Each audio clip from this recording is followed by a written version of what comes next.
Okay, so in this video, we are reviewing the all-new Amazon Fire Max 11. Let's go ahead and jump in. First things first, Amazon calls this their most affordable and powerful productivity tablet. Now, I need you to be careful with the way you approach that statement, right? So this is said in comparison to other Amazon tablets like the Fire HD Plus. I believe this is the HD Plus, and this one is the regular HD. So if you're comparing to these or to previous Amazon tablets, that statement would make sense. So I don't want you to go ahead and hear productivity tablet and just take that and run with it, thinking that this could actually compare or keep up with, you know, the likes of iPad Air or Pro or Tab S8. Because I know a lot of people are going to say, hey, can you do a comparison video of the Amazon Fire Max 11, you know, against the Tab S8? No, I'm definitely not going to do that one because they don't play in the same category. I'm probably going to do a comparison video with the Samsung Galaxy Tab S6 Lite that I have here, simply because they share some similar specs. But anyway, so let's go ahead and hop right into the review. What you're looking at here is the new baby from Amazon. And I'm going to say this, they've definitely made this to feel premium, at least a lot more premium than the plastic that we had on the previous generation or the previous tablets or the other tablets that they make. So this would make sense that it's their most affordable and premium and most powerful tablets. Now I do like the design, a bit boxy, so very nice to grip here in the hand. Now this is going to run you $230. Mine was $230. That's the model with the ads, right? Meaning anytime you want to unlock your tablet, there will be some ads there. And if you want to go for the one without ads, then that will cost you a bit more. So because this is the 229 or the 230 version, this is also the 64 gigs of internal storage version here. What you have on the front here is an 11 inches display. It's an IPS display, which is nice. The colors, pretty neat so far, right? Especially given how much you're paying for it, right? It's set to be an affordable tablet, which it is, right? So some of the specs here, they're going to be making some compromises here and there, but again, that's because it's supposed to be an affordable productivity tablet. The resolution here is 2000 by 1200, so pretty much the same as the Samsung Galaxy Tab S6 Lite, which makes sense. That's what I want to compare this to. 64 gigs, just like the Samsung Galaxy Tab S6 Lite. 4 gigs of RAM, just like the Samsung Galaxy Tab S6 Lite. This is 64 gigs of internal storage that is expandable at up to 1 terabyte using a micro SD card. That is pretty neat there. Now let's go ahead and take a quick look at what we have in terms of physical attributes to the tablet. We have a dual setup for the speakers here. Speaker quality or sound quality, audio quality, not bad, right? Not as crisp as I would like, but definitely not bad. Also, there's not enough bass, you know, coming out of it. Again, you could definitely enjoy it. The setup is nice so that when you hold the tablet this way, you know, in landscape mode, because the setup that's there is actually dictating for you to hold the tablet this way, you know, the sound quality be coming out that way, as opposed to if you're holding here, then obviously you'll be covering the sound quality. We do have a USB Type-C port here. Pretty neat to have a USB Type-C port, but in terms of speed, this is a 2.0 Type-C, so fairly slow. In fact, even charging actually takes a little while. You know, it takes like a good 4 hours to go from 0 to, you know, 100%, or close to 4 hours. But once that's charged up, the battery actually is pretty decent. It could definitely last you an entire day, right? If you push it, you have everything super bright, obviously you will see less than that. In fact, Amazon claims that you can get up to 14 hours of battery life here. I could definitely tell you that it does see the entire day, and then at the end of the day, you would have to simply plug that in and go ahead and charge it up. Next here, we have a power button here with a fingerprint sensor embedded in that power button. So pretty neat function there, right? So it's nice to see that we have a physical fingerprint sensor, and it works pretty well. We also do have a volume rocker right below there, and of course we do have the mics. At the bottom here, we have these pins here for you to be able to dock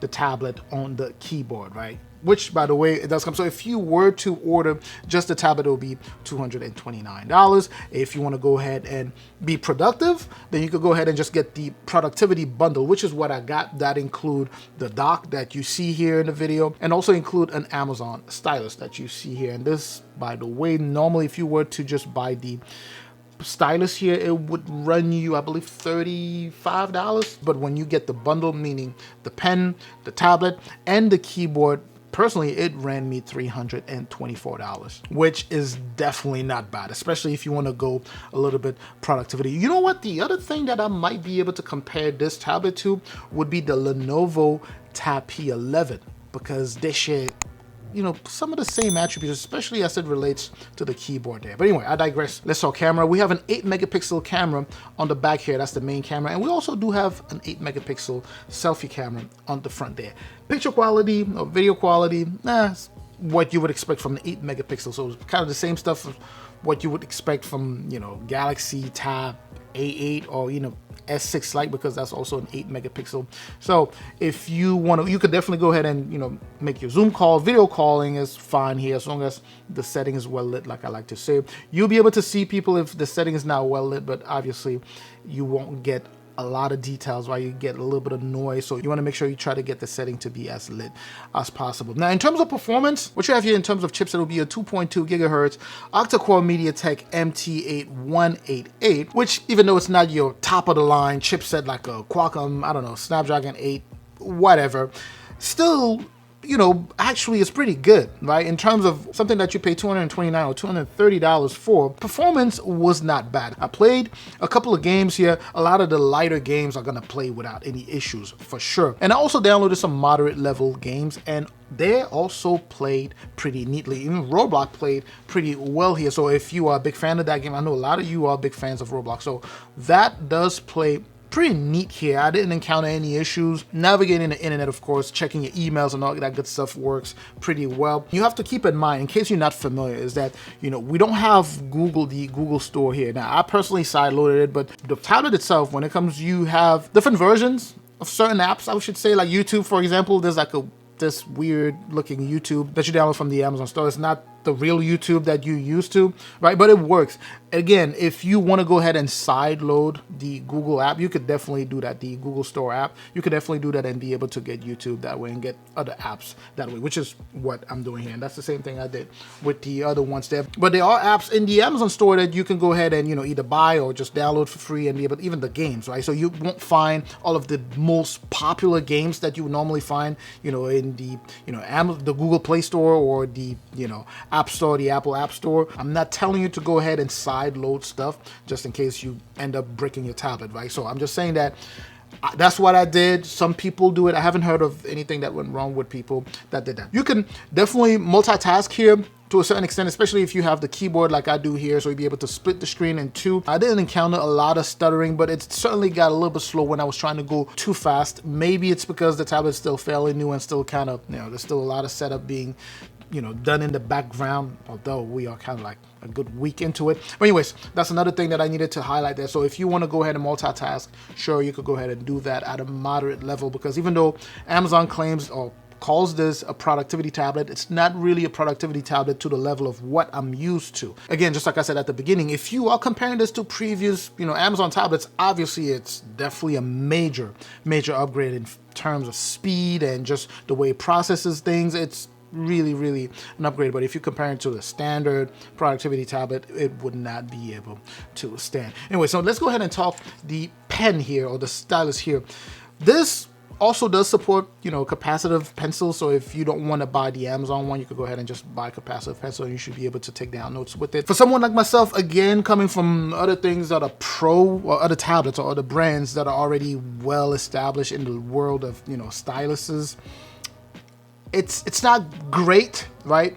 Because I'm comparing experiences, but to someone who's new, it'll be a decent experience. You know, latency here is pretty late, if that makes sense, right? So when you are taking down notes, there's that obvious lag as you're taking down notes. But, you know, pressure sensitivity is there. That's pretty neat, right? So the harder you press on it, the larger or the wider, you know, the ink is gonna come out. So that's pretty neat there. So in terms of user experience of the pencil, I think for the money, it's okay. It's decent. It's not mind-blowing. Definitely not. It's pretty standard. Actually, it's kind of standard to the level of what I expect from regular capacitive pencils. Now, the keyboard, on the other hand, is actually pretty decent, especially for what you pay for. And it reminds me a lot of what you have with the P11 here. It's pretty much the same one. In fact, I'm even thinking they're using the same manufacturer, because it is literally the same keyboard cover, and it works pretty nice. You know, it protects the tablet, and it works pretty well. The keys have a little bit of a distance to travel, so as you type it, you can kind of feel it a little bit more. It,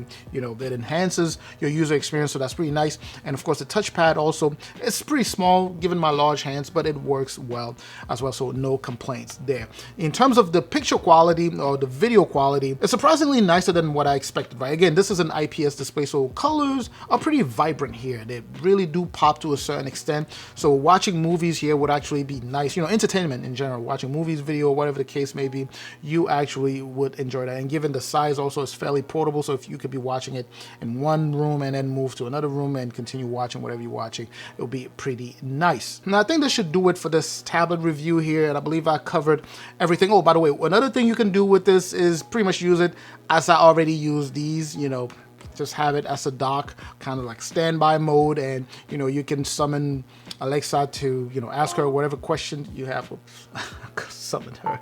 But anyway, so, you know, it's really nice. You can do that. The only problem is that this is not wireless charge like it is the case with the Fire HD Plus 10 Plus that I have there. So with this one, you can still dock it, and you would just have to plug it in and keep it, you know, in that mode. So with all this being said, let me just go ahead and give you my take. If you're looking to upgrade from an Amazon, from a previously made Amazon tablet to this, yeah, I'd say go for it, right? It's definitely a major upgrade when compared to the other ones. You know, it's missing a couple of things here and there. You know, like I said, the wireless charge. It's also missing the headphone jack, by the way. Now, if you're looking for a productivity tablet, not this. Even if you're looking for an affordable productivity tablet, I would actually still not suggest this. And the reason I say this is because you do have other choices out there. You do have other Android tablets out there that you can go ahead and grab. But I'm still not going to deny that this is a solid tablet for what Amazon is, you know, typically makes. If you were to say, hey, Ivan, I already bought the Amazon Fire Max 11. Should I go ahead and return it? I was like, no. It's actually a tablet that you can enjoy. If you don't mind, like I said, you know, sideload the Google Play in order to get access to the more mainstream apps, then go for it. It's a nice tablet. It's a pretty nice tablet. Now, I will be making some comparison videos with this and probably the P11, because I feel like they fall in the same category, and also the Samsung Galaxy Tab S6 Lite. And the reason I just don't want to blindly tell everybody to just go out there and buy the Amazon Fire Max 11 is because I don't know your situation. So I think it will be easier if you ask in the comment section, say, hey, you know, this is how much I have, and I'm considering this, and I'm also considering this and so and so and so tablet. Which one should I go for? I think in situations like that, you know, I'm likely to recommend one, you know, to be a bit more objective. And so let me know what your questions in the comment section, and I will try my best to help you. And I'm pretty sure a lot of people are going to chime in to see if they can help as well. Anyway, I'm certainly hoping that this was informative. I will catch you in the comment section. Make sure to share the video if you know anyone who will be interested or who is in the market. So make sure to share. That's very important. Make sure to subscribe, of course, if you haven't done so already, and make sure to like. I will catch you in the next video, of course. Up until that next video, as always, stay safe out there.